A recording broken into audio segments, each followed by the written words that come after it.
Mardi et là, mon ami nous sommes bozili baku ya kolanda magazine BNB ya poko alelo. Réel plaisir ezali à présenter bino numéro ya sikana tombe bino bolandi malamu. Conflit aux régné entre hommes dédiés à la République démocratique du Congo, correspondant à Biso depuis Paris, Christian Mantekila a Pessi à Persi na Toyokai. Analyse concernant Makambo ça s'est passé Katia Balanzambe. Na milieu ba chrétien comment na ba problème ndenge eza ko tsafi ba mambo ba couple ezali ba mambo te oyo esengeli biso yoka ko exposer ngo na toile ko exposer ba mambo ezali ba mama bino privé ba mama bino ezali ya ba foyer ya ba ndako na bino ezali pena de parce que bozo prêcher biso nini ko biso esengeli na biso to zo bino comme ba modèle ceux qui bato toujours ko luka ko zala les gens comme modèle, ils vont maîtriser aux alliés, la vie privée na bangote et ça passe tellement. Beaucoup de gens à cause de la problème de la foyer. Mais nous nous pasteur, nous nous sommes dans Nzambe, aux années on a problème bolina. Et ça n'a pas si. En plus, et ceux qui peuvent bangoter le lot peut comme commun, ils ont la pasteur monsieur sur bazali, comme la bango homosexuel. Donc ceux qui jusqu'au pasteur vous a plaidé.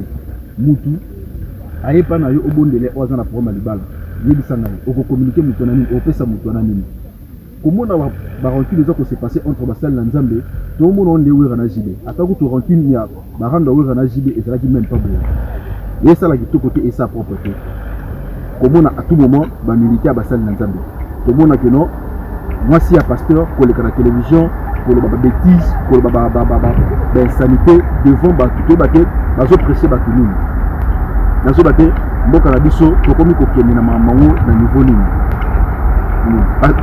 ba pasteur ba ko bonire wera na jibe la communauté na biso vraiment et ça la passe et ça ma to ça na te pour na ko juger bango po et comme kaka que non ne juger pas ne juger pas que tant que tu vivre tant que tu na kata mokili na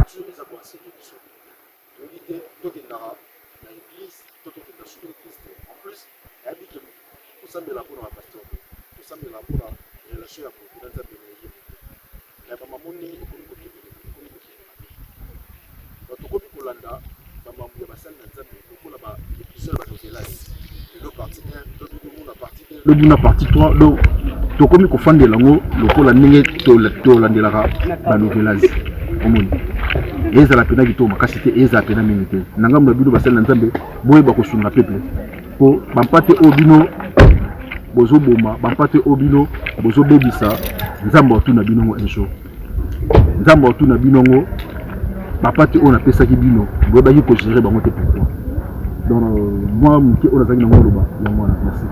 Awa pena Kinshasa, Berveline Kitamba, la zaline à terrain pour la réaction de la population par rapport à conflit aux régné entre les serviteurs dédiés bazoté à biso nini de yokai. Merci nayo ndeko pour na relais oyo pesingai lelo tozo lobela phénomène oyo ezali ko déranger biso ba chrétien phénomène ya ba pasteur oyo ba komi objet ya buzz na internet ba pasteur lelo ba komi ko sala makambo oyo zo pesa nango Nzambe lokumu te olie ba sala la mission oyo Jésus Christ atinda biso ya ko sauver ba âme kasi lelo ba pasteur ba komi ba cause oyo bato bazoboya kobongola motema par rapport ya comportement na bango ba pasteur ba komi kotalisa biso ba conflit personnel na bango ba pasteur ba komi kotalisa biso oyo makambo ezokumisa Nzambe te en tout cas ezopesa pasi lelo soko ke kotalisa mutu makambo Nzambe kolobela ye Jésus Christ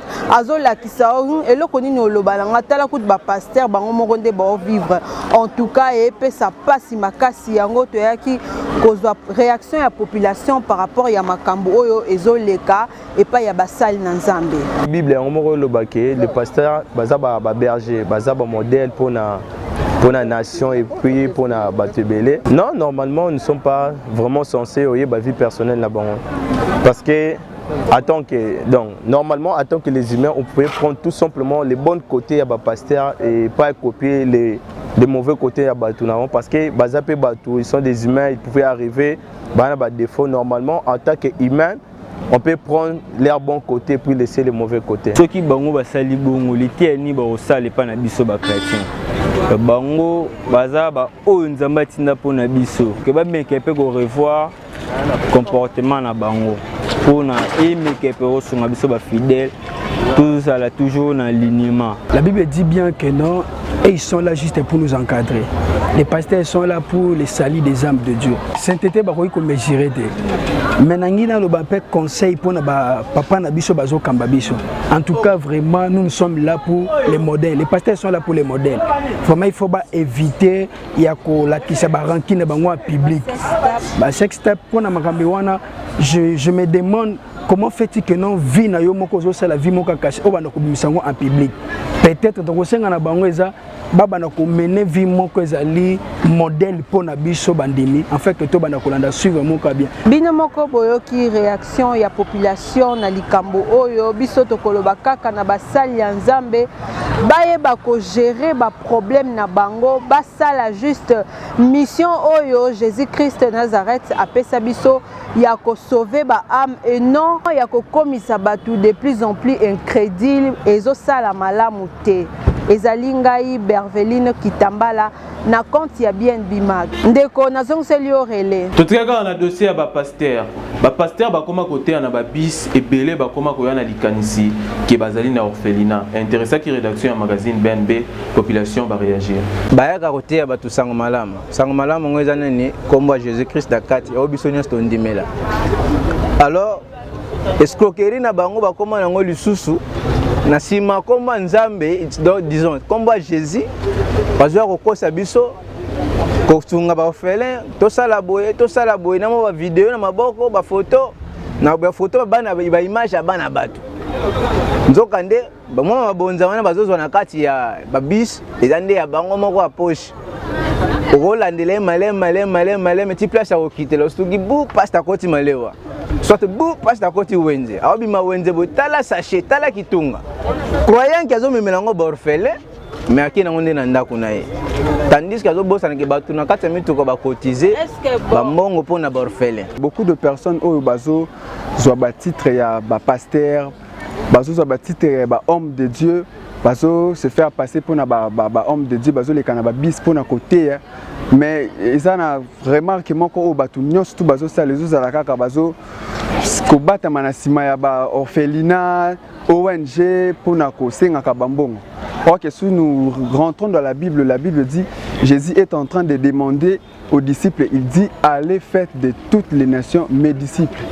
Si vous allez demander de l'argent en mon nom. Pour un lieu favorable, je pense que partout au Kokutana Mutokoki ko sengae ceux qui basent en organisation ou ils ont structuré, basent en organisation féline en même temps basé ba homme de Dieu, mais baya kana ba preuve moko solide ou ils ont encouragé mutu a pe ça va bien aller. Plénière et Salamaki Mokolo ya lobi kuna na Assemblée nationale prorogation il y a état de siège pour la 22e fois la partie Est et République démocratique du Congo et ça qui voté par les élus nationaux. Boyebake opération Gombe sans moto et Zoko ba toujours Véronique Bemanga pèse biso ba détail. Opération Gombe sans moto initiative ya la police district ya Lukunga et comme les sous makasi. Ba wewa bazala ki na idée ya ko sala marche kasi ba policier ba yaki po basolola concernant mesures oyo ba konzi bazwaki. Na micro BNB Mag boyoka communication oyo.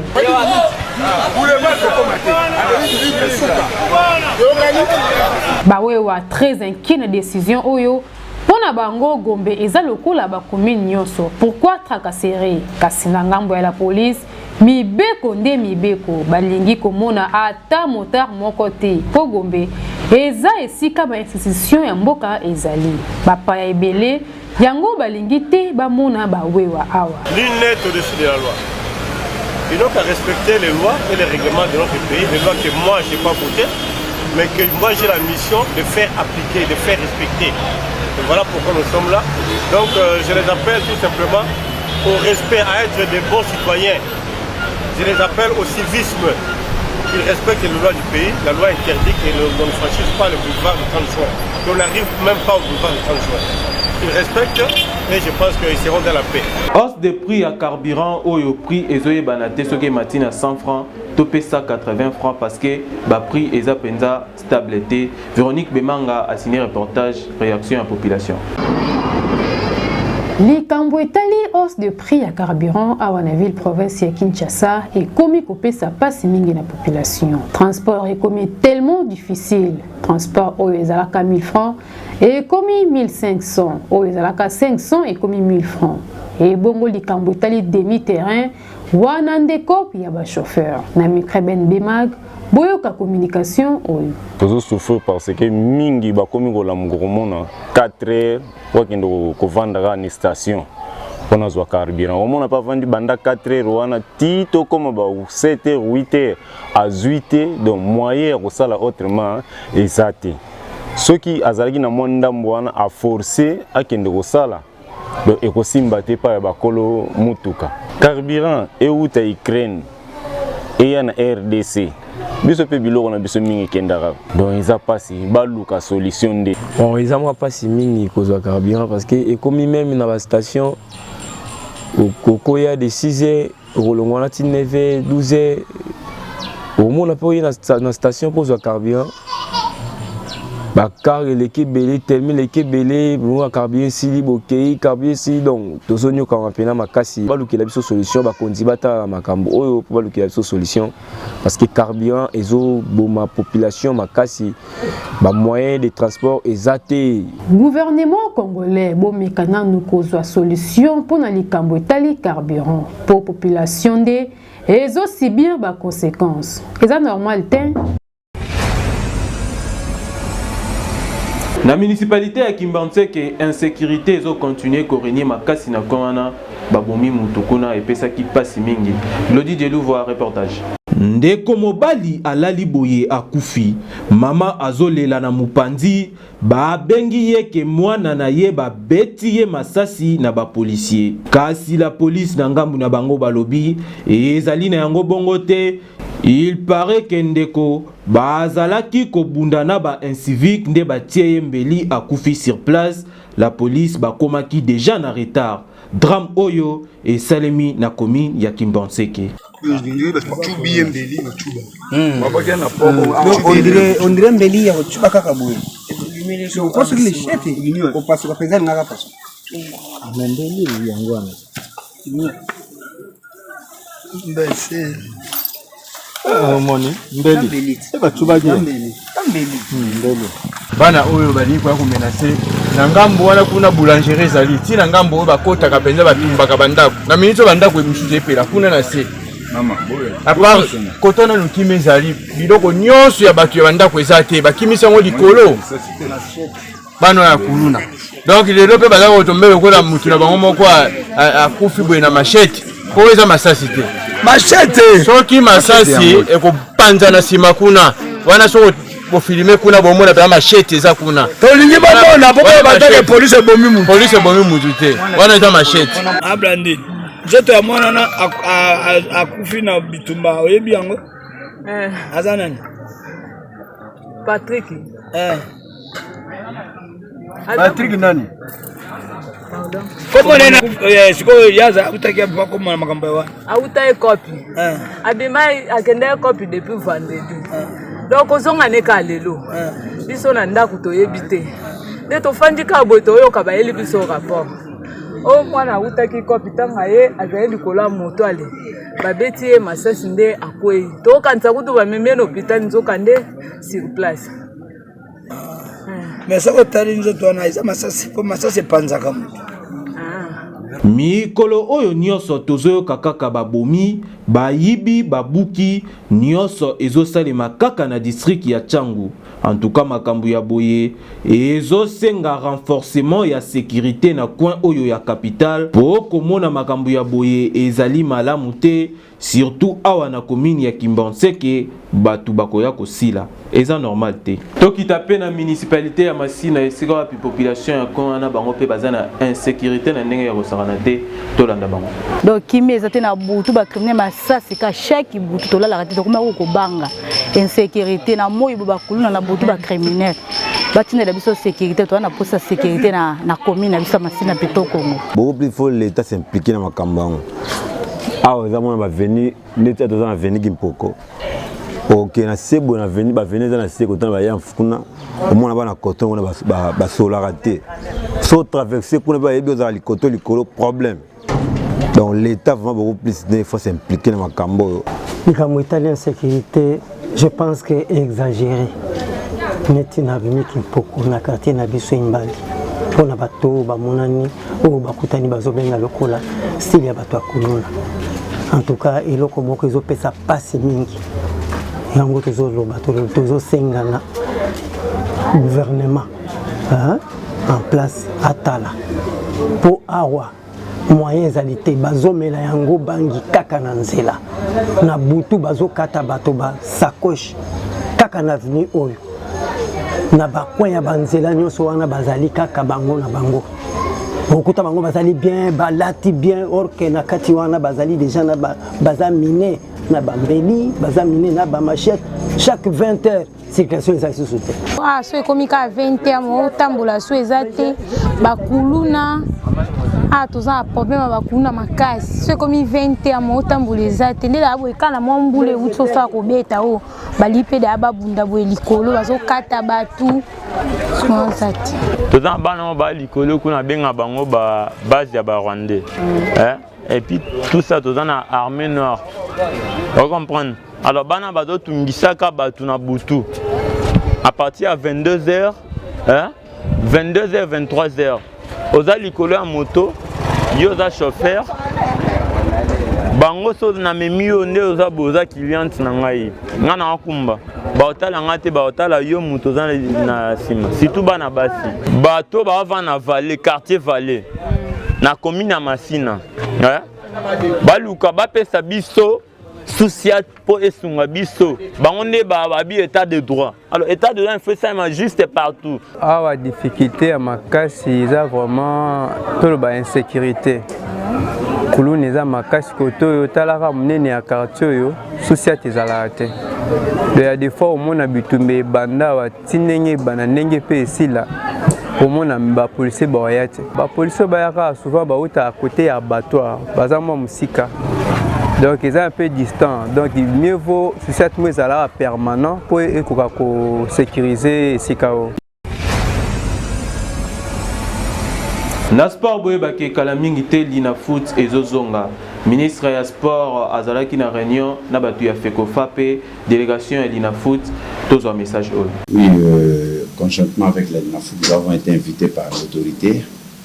Il était question d'analyser ensemble les causes du blocage du championnat, parce que vous savez que par rapport à cette question, l'opinion est très mal informée. Parce qu'il y a une thèse qu'on fait accréditer dans l'opinion selon laquelle c'est le gouvernement qui ne veut pas mettre les moyens à la disposition des grands Airways que le championnat puisse continuer. Mais aujourd'hui, l'autorité a expliqué que c'est tout à fait autre chose, parce que les paiements étaient bien et bien disponibles, mais il y a des raisons internes dans l'organisation de Congo Airways qui a fait que les paiements n'ont pas été effectifs, puisque les fonds étaient déjà disponibles au niveau de la Banque centrale pour alimenter, pour créditer le compte de Congo Airways. Mais c'est cette compagnie qui, par rapport à son fonctionnement qui n'a rien à voir avec les instances de football ni le gouvernement, qui a fait que le paiement n'est pas abouti. Alors, présentement, nous sommes en train d'envisager d'autres solutions pour pallier à la situation, de sorte que le championnat répète, parce que vous savez qu'il y a des agendas qui nécessitent la reprise du championnat, notamment le CHAN, la CAN, parce que il y a un consensus qui s'est dégagé par rapport à une présence de joueurs qui jouent sur place dans les équipes nationales, donc le CHAN et la CAN, et ces joueurs régulièrement viennent de la Lina Foot. Donc sans championnat de Lina Foot, les sélectionnés auront du mal à connaître la forme réelle des joueurs au moment de leur sélection. Donc, par rapport à cela, le mercredi à 13h, nous avons une autre réunion avec la Lina Foot qui serait étendue au club ainsi qu'au transporteur comme au ROS. Je crois avec la rencontre qu'on vient d'avoir avec son Excellence le ministre des Sports, je crois que l'horizon commence à s'éclaircir. Et je crois que dans les tout prochains jours, après la réunion de mercredi, je crois qu'il y aura des bonnes nouvelles à tous les sportifs et à tous les clubs qui participent à notre championnat, c'est-à-dire la reprise de notre championnat. Voilà, le ministre nous a encore rassuré qu'il y a possibilité que nous puissions avoir l'accès du public qui permettra également et au club et à la Lina Foot d'avoir un peu plus de moyens pour pouvoir faire face à leur situation.